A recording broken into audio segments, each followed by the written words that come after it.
धोखा आज की एक ऐसी कहानी है जो समाज तो वैसे ही औरतों को कमतर मानता है, उस पर बहुत सी औरतें भी महिलाओं की परेशानी बढ़ाती हैं। यह कहानी बहुत ही खूबसूरत कहानी है।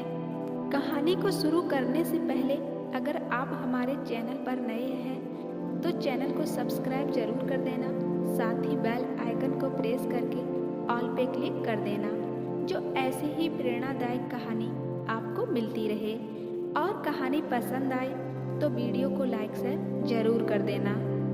सुषमा बड़ी साधारण सी लड़की थी। बदसूरत तो नहीं कहेंगे, पर सुंदरता के भी कोई विशेष चिन्ह नहीं थे उसमें। चपटी और आगे से फैली नासिका ने चेहरे को थोड़ा और बिगाड़ दिया था।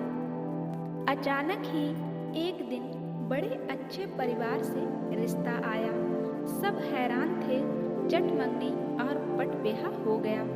बारात और दूल्हे को देख सुषमा की सखियां, रिश्तेदार और मोहल्ला रक्स से बोल उठा, सब इतना अच्छा है तो क्या हुआ, लड़का तो बेरोजगार ही है ना। ससुराल पहुंचकर सुषमा भी वहां की रौनक देखकर बौरा गई। उसे अपने सौभाग्य पर विश्वास ही नहीं हो रहा था। पति भी उसके पीछे दीवाना हुआ। उसके चारों ओर लट्टू की तरह घूमता रहता। कभी बाजार घुमाता, कभी सिनेमा दिखलाता। सास नई नवेली बहू कहकर उसे कुछ काम नहीं करने देती। देवर और जेठ भी लाड बरसाते।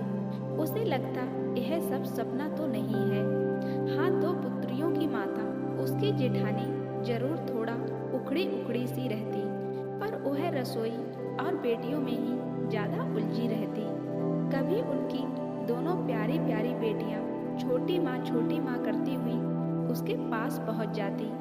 ऐसे में एक दिन जेठानी भी उसके पास पीछे पीछे कमरे में आ गई। कुछ अजीब सी दृष्टि से उसे देखती हुई बोल पड़ी, क्यों जी, दिन भर कमरे में जी नहीं घबराता? जानती हो, वह कुछ कहना चाह रही थी। अभी जेठानी की बात अधूरी ही थी, तभी उसकी सास कमरे में पहुंच गई। बड़ी नाराजगी से बड़ी बहू से कहने लगी, सुषमा को परेशान ना करो, नई बहू है, हाथों की मेहंदी भी अभी नहीं छूटी है। घर के काम मैं इससे 1.25 महीने तक नहीं करवाऊंगी। यह तुम्हारे जैसे बड़े घर की नहीं है, पर मुन्ना की पसंद है। सुषमा का दिल सास का बड़प्पन देखकर भर आया। नाग पंचमी का दिन था। सुषमा पति के साथ मंदिर से लौटते समय गोलगप्पे खाने और सावन के रिमझिम फुहार में भीगने पति को भी खींच लाई। जब गाना गुनगुनाते आधा भीगे कपड़ों में सुषमा ने घर में प्रवेश किया, तभी सास गरज उठी, यह क्या किया? पानी में भीगने से मुन्ना की तबीयत खराब हो जाती है। वे दवा का डिब्बा उठा लाई। जल्दी जल्दी कुछ दवाइयाँ देने लगी। सुषमा हैरान थी, जरा सा भीगने से सासू माँ इतना नाराज क्यों हो गई। शाम होते ही उसके पति को तेज पेट दर्द और ज्वर आ गया। सास उससे बड़ी नाराज थी। पारिवारिक उम्र दराज डॉक्टर आए। वह डॉक्टर साहब के लिए चाय लेकर कमरे के द्वार पर पहुंची। अंदर हो रही बातें सुनकर सन्न रह गई। डॉक्टर सास से धीमी आवाज में कह रहे थे, लास्ट स्टेज में यह बदपरहेजी है, ठीक नहीं है। आपको मैंने इसकी शादी करने से भी रोका था। अब सुषमा की आंखों के सामने अंधेरा छाने लगा जैसे चक्कर खाकर गिर जाएगी। तभी न जाने कहां से आकर जेठानी ने उसे सहारा दिया। उसे बगल के कमरे में खींचकर ले गई। उन्होंने फुसफुसाते हुए बताया, उसके पति को कोई गंभीर बीमारी है। इस बात को छुपाकर उससे विवाह करवाया गया, ताकि उसका पति मरने से पहले गृहस्थ सुख को भोग ले। सास ने सिर्फ अपने बेटे के बारे में सोचा, पर उसका क्या होगा? पति से उसे वितृष्णा होने लगी। ऐसे सुख की क्या लालसा। जिसमें दूसरे को सिर्फ भोग्य समझा जाए। तभी सास उसे पुकारती हुई आई, सुषमा सुषमा, तुम्हें मुन्ना बुला रहा है, जल्दी चलो। वह भारी मन से कमरे के द्वार पर जा खड़ी हुई। बिस्तर पर उसका पति जल बिन मछली की तरह तड़प रहा था। पीड़ा से ओंठ नीले पड़ गए थे। सुषमा ने कभी मौत को इतने करीब से नहीं देखा था। घबराहट से उसके कदम वहीं थम गए।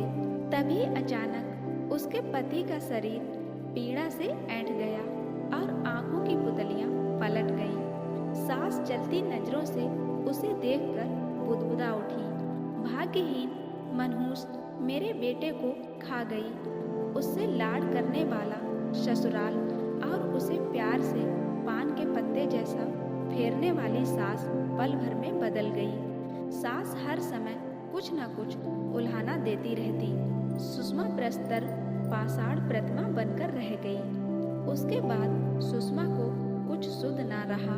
सास ने ठीक 13वीं के दिन सफेद साड़ी में सारे गहने उतरवाकर घर के पुराने ड्राइवर के साथ उसे उसके मैके भेज दिया। सुषमा की माँ ने दरवाजा खोला। सुषमा द्वार पर वैद्वक बोझ से सिर झुकाए खड़ी थी। वह सचमुच पत्थर बन गई थी। वह पूरा दिन किसी अंधेरे कोने में बैठी रहती। सास के कहे शब्द उसके मन मस्तिष्क में जैसे नाचते रहते हैं।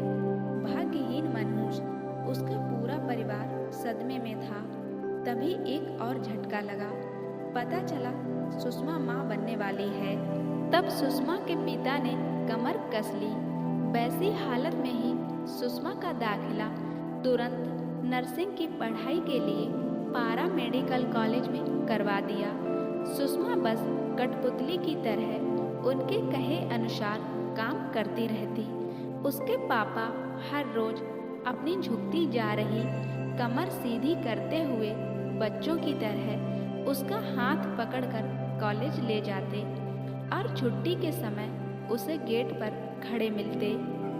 मई की तपती गर्मी में सुषमा के पुत्र ने जन्म लिया।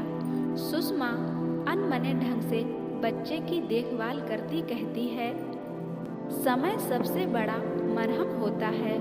सुषमा के घाव भी भरने लगे थे, पर पुत्र की और उससे उसका मन उचट रहा था।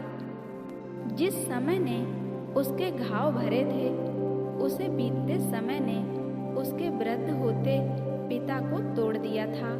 ऊपर से शांत दिखने वाले पिता के दिल में उठते ज्वार भाटे ने उन्हें दिल के दौरे से अस्पताल पहुंचा दिया।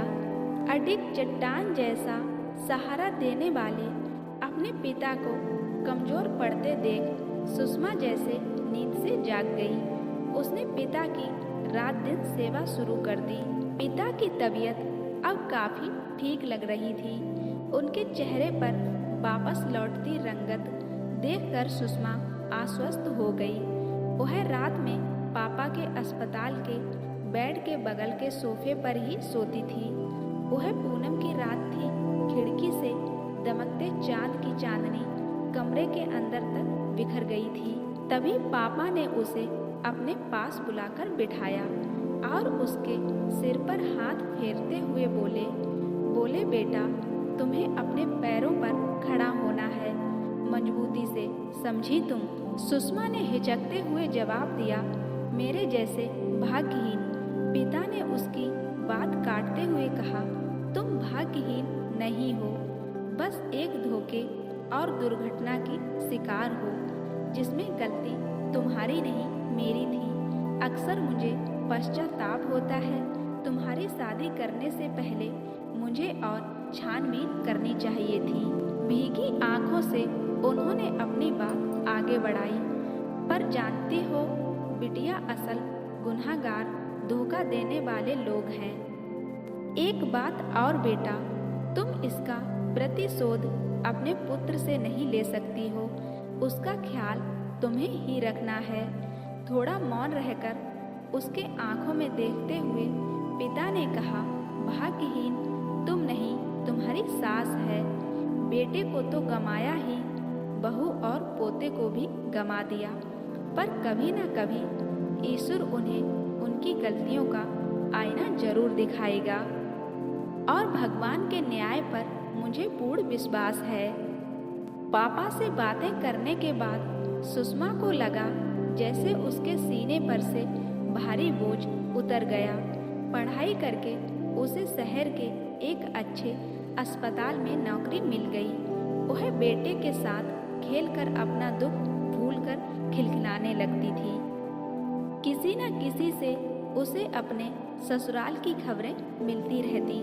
देवर की शादी और उसे बेटी होने की खबर मिली, पर सुषमा को ससुराल वालों ने कभी उसे याद नहीं किया। सुषमा ने भी पीछे मुड़कर कभी नहीं देखा और अपने आप को और अपने बेटे को संभालने पर ध्यान दिया।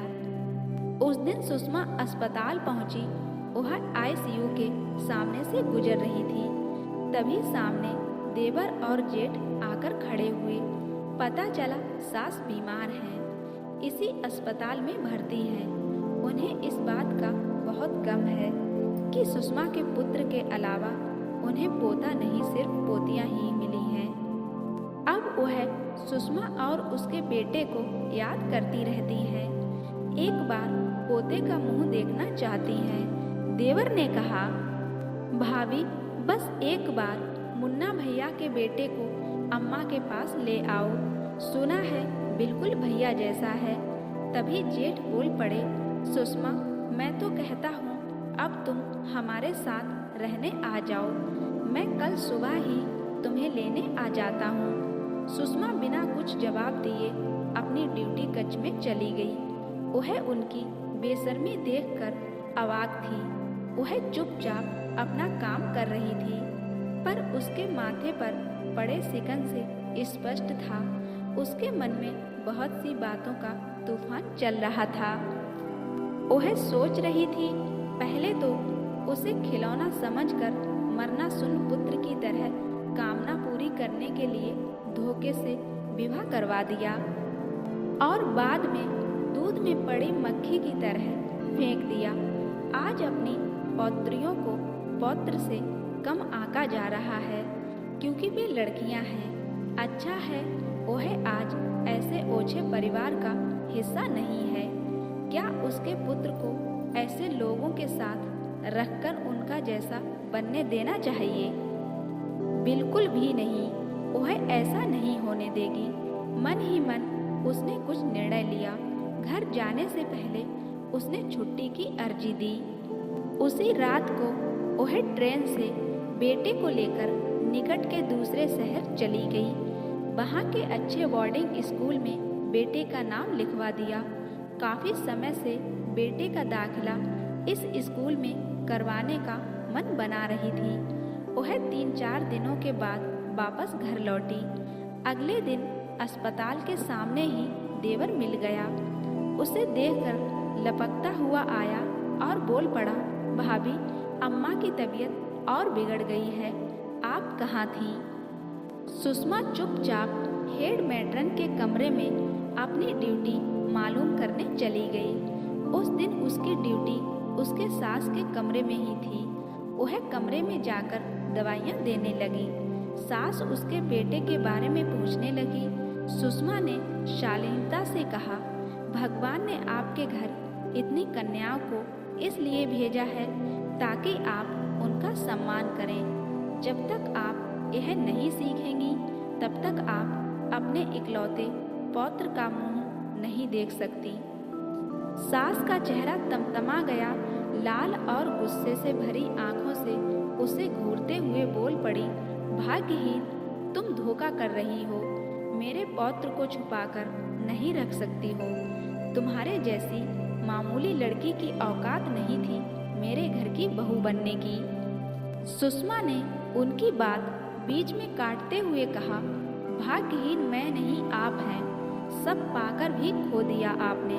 मुझे धोखा दिया पर भगवान को धोखा नहीं दे पाई। आपको क्या लगता है एक सामान्य और मामूली लड़की का दिल नहीं होता?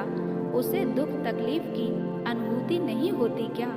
एक बात और है, देखिए, आज आपको मेरे जैसी मामूली लड़की के सामने इतना अनुरोध करना पड़ रहा है। अगली सुबह सास के कमरे के आगे भीड़ देखकर तेज कदमों से वहां पहुंची। पता चला अभी अभी दिल का दौरा पड़ने से सास गुजर गई। पास खड़े अस्पताल के वार्ड बॉय को कहते सुना दिल की मरीज थी। कितनी बार डॉक्टर साहब ने इन्हें शांत रहने की सलाह दी थी। अभी भी ये अपनी बहुओं को बेटा ना पैदा करने के लिए जोर जोर से कोस रही थी। उससे ही दिल का तेज दौड़ा पड़ा। सुषमा ने अपने पापा को फोन करके अपनी सास के गुजरने की खबर दी। वह ऑफिस में माथे पर हाथ रखे बैठी थी और गहरी सोच में डूबी थी। पौत्र से भेंट ना कराकर उसने गलती कर दी थी क्या? तभी पीछे से पापा की आवाज आई। सुषमा, जिसके पास सब कुछ हो फिर भी खुश ना हो, यह उसकी नियति है। यह ईश्वर की मर्जी और न्याय है। इसमें तुम्हारा कोई दोष नहीं है। जो जैसा करता है उसे वैसा ही फल मिलता है।